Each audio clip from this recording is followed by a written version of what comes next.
Happy 2022, guys. Well, I hope. 2020 was awful and 2021 was a little less awful. Anyways, hopefully this servant release is a sign of a good year. Young Guifei is a single-target arts foreigner that has a mixture of burn-based damage capacity and strong defensive utility. She has very solid internals. She boasts 4 hits on 2 quick cards and 2 arts cards. Her base NP gain stat clocks in at 0.51%. That's pretty good. The 4-hit quick cards result in some solid star generation as well. If you want a good comparison for her NP gain, you may be more familiar with Writer Da Vinci. Da Vinci's NP gain stat is ever so slightly lower than Young's. That being said, Da Vinci also has battery out the wazoo, and also an arts buff on her NP. Young does not have anything to boost her card gain. By the way, if you want me to make a full video detailing how to assess NP gain just by reading the wiki, leave a comment below. I'd like to make a video about it if anyone is interested. So, despite the fact that she does not have any way to buff her card gain, she is capable of good NP spam. How does she achieve this? Let's find out.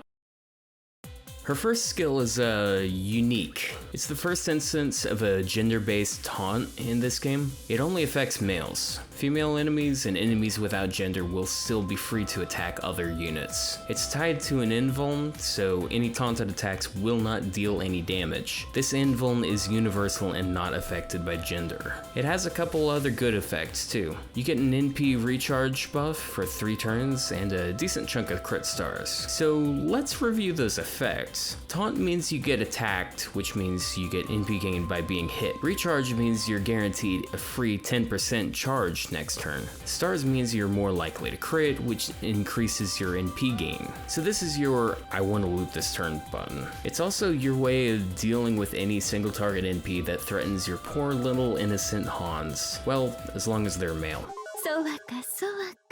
But wait, what if I told you it gets better? In November, she will get a nice buff for the skill that removes the male restriction and increases the size of the star bomb. That increased consistency is such a help for a servant that's already really solid in her gimmick. Anyways, second skill. It's Kiara's second skill with extra steps. AoE charge drain and a defense debuff. The defense debuff is smaller and she doesn't have that sweet buff removal, but there is a catch. For every enemy you drain NP gauge from, she receives 20% charge. This means that if you drain 3 enemies, you get a whopping 60% charge. Even if your art's Brave Chain doesn't result in any crits, 60% is easily enough for a full loop. A lot of the time you will use her, you will not be against multiple enemies, since she is a single target damage dealer. Regardless, 20% battery is 20% battery.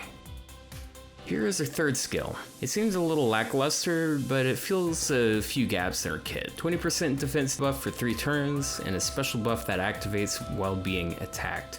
This buff applies a burn debuff and a defense debuff to the next 3 enemies that attack her. I will revisit the burn in a moment. The defense debuff is a static 10%. As an inverse to her second skill, it works better the fewer enemies on the field. That way more of the defense debuffs will apply to the same enemy. This is better for her status as a single target servant. If only 1 enemy hits her for those 3 procs, that totals to a 50% defense down with her second skill. Her NP is fairly vanilla. It applies burn for 3 turns, and the burn damage scales with NP level. The overcharge is bonus damage versus burned enemies. Note that this burn applies after damage. Alright, it's time to address one of the elements that will eventually come crashing into the room. This next bit will concern story boss fights that will be happening in the future. I highly recommend you watch this part. I will only be spoiling boss mechanics, not name or context. If you want to try and avoid as much spoiling as possible, skip to this part of the video. If you have watched any clears of the Fluffy fight, you've probably seen someone use Yang. Being a single target servant that counterclasses this boss, she seems like a very obvious pick. While she may work, she doesn't work as well as you might assume. This fight has a gimmick that increases the amount of damage he deals for every stack of curse he has. For some reason, this extends past the curse requirement, and every debuff of any type increases his damage. How many debuffs does Yang apply? 1 from her second skill skill, 1 from her NP, and 6 from her 3rd skill. I'm not sure how much each debuff amounts to exactly, but if I had to guess, each one would result in a roughly 5% damage increase. 8 times 5 equals a 40% damage increase. This isn't a huge issue if you're boasting highbrow supports, as they will have enough value to compensate for what Mash took with her to the grave. If you're working with weaker support, like most people, you'll struggle to get enough damage, enough HP, enough NP gauge, enough everything you need. You need to optimize pretty hard to win this fight normally. Yang can work, but don't think that she's an instant win button. This is a bit of a tricky situation. Yang is very unique in regards to her kit and playstyle. I can't really draw a fair comparison with any other servant. She's like some strange mixture between Robin and Kiara. Well, the way she forces her niche is more awkward than it is with Robin, and her utility is more team-based when Kiara is more selfish. The weird thing about the Foreigner class is that it is competing with everyone. Their entire shtick is being good at killing berserkers. The problem is that if a servant is good at killing, they're generally good at killing berserkers. Every class except Shielder does bonus damage to them. The only advantage Foreigners have is that they're the only ones that counterclass them. They also deal bonus damage to Foreigners, which is useful for the one Foreigner boss fight we've had in the story. To make matters even worse for them, they added the append skill system. Now a select few servants get a 30% damage bonus against berserkers. This means a lot of these servants just got better at killing berserkers. Some of these servants were already better damage dealers than the entire Foreigner roster. Exhibit A, Enkidu. This isn't a fair comparison. I don't think I need to explain why he is so good. Just as a little bonus, he has bonus damage on his NP against threats to humanity. Every Foreigner we have in this game, except one, has this trait. Then he stuns them with his NP because they are also divine. Balanced, I know. The problem with that niche is, why bring a Foreigner when I can completely trivialize it with my friend's Enkidu? He takes half the damage any Foreigner would in such a fight. Just as a reference, Enkidu can solo the final Abbey boss fight in Salem with very little RNG and no specialized craft essences. I guess I'll just go over NP damage numbers. There's a fair bit of nuance even if you aren't comparing her numbers to those of other servants. I'll just be going over NP1. Her NP with just her 2nd skill active results in a mere 33,000. As you can see, it's not particularly great. She's scoring a little above what a lot of 5-star AoE servants hit. That compounded with her class makes her look pretty bad in terms of damage. Of course, she is balanced around her niche. That would be like saying Robin is bad because his damage against enemies without poison is mediocre. In her niche, without her 3rd skill, she hits at about 50,000. This is about average as far as niche damage goes, but we aren't at her maximum yet. If the enemy is burnt, it's probably because of her 3rd skill, which implies that the enemy has the defense debuffs that accompany that burn. So let's assume that the enemy has all 3 stacks of her 3rd skill. At maximum, her NP hits for a solid 62,000. That's not bad.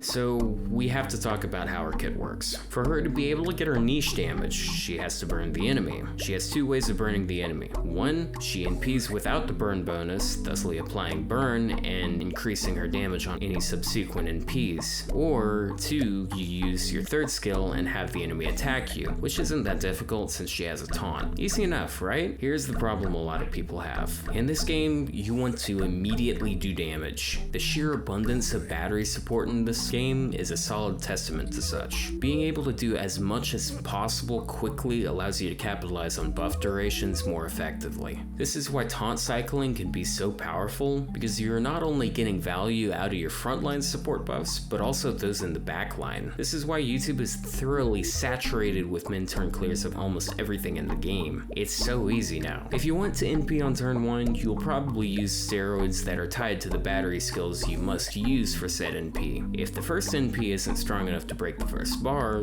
then why did you invest so much immediately? Her neutral damage is not really helpful in that regard. Maybe you can get by with the burn command code, but what if that disrupts the chain order enough that you aren't able to loot? What if you don't even get the card with that code? Then she also has her second skill, which is part of her damage, but also a conditional battery. In most instances, you won't get any charge from using it on turn 1. Her playstyle is very different from that which is now considered meta. Does this mean she is bad? No. Honestly, I think she's very good in how she works. I find her gameplay quite fun. It forces me to think of how she is usable in different dynamics. You have to be more creative with her than most. I appreciate that. As for command code setups for her, she is pretty simple. Burn command codes will offer a way to work around her gimmick and increase her damage output faster. I recommend putting a burn code on her buster card. This means you can do a buster NP arts chain, which already results in the most damaging card chain. After that, she would appreciate another burn code on her arts cards, since you'll have the opportunity to apply burn while building NP charge. Aside from that, she's pretty easy to work with. Absorption or NP gain codes on her arts cards, and Stargen or Flex on her quick.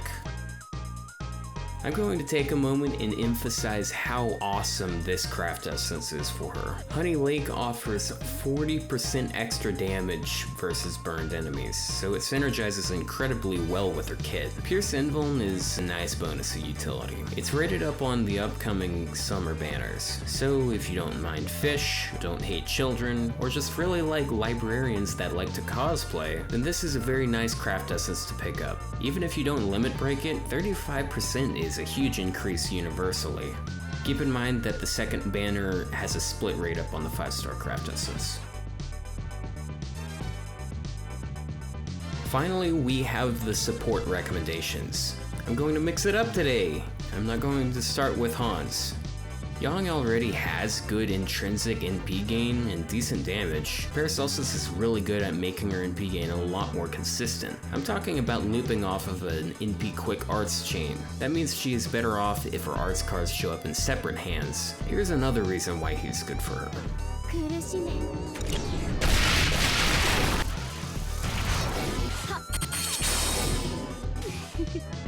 NP gain buffs affect what you get from your own cards and what you get from being hit. The taunt allows her to take a lot of hits, which can help a lot in certain scenarios. Rarely will it allow the level of NP gain that you just saw, but it is a possibility. Keep in mind that the NP gain buff defensively only works for 2 turns. This is because it expires at the end of your 3rd turn, not the end of the enemy's 3rd turn. Hans is an easy pick. Consistent Sergeant helps her hit good arts crits, which results in even more NP gain. He also does those good Hans things as he usually does. David is a pick I usually don't cover because his support is fairly universal. He has very good synergy with her because of how Harp of Healing works. When you have a usage-based evade and you use Invuln, it will consume the Invuln stacks before the evade stacks. What this means in this context is that if you use her first skill and Harp at the same time, all of the enemy attacks will be nullified and will not consume the evade. This means that you can cast Harp 1 turn earlier than you will need it, which can be helpful if the enemy NP's faster than he is able to cast his evade. Her charge reduction can also help him get his evade back in time before the enemy NP's. The attack buff is obviously useful. His skill seal from his NP can help ensure that she takes as many hits as possible during her invuln. Also, arts cards.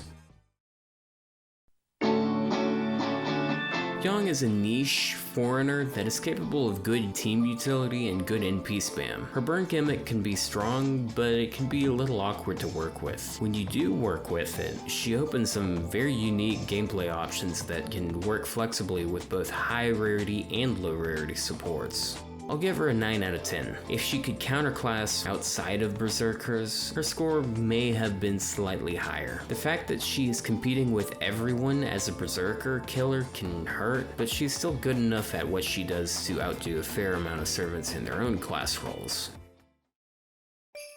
Sorry for the late release on this review. Thanks for watching it anyways. Leave a like, write a comment, and subscribe for more. Have a good year!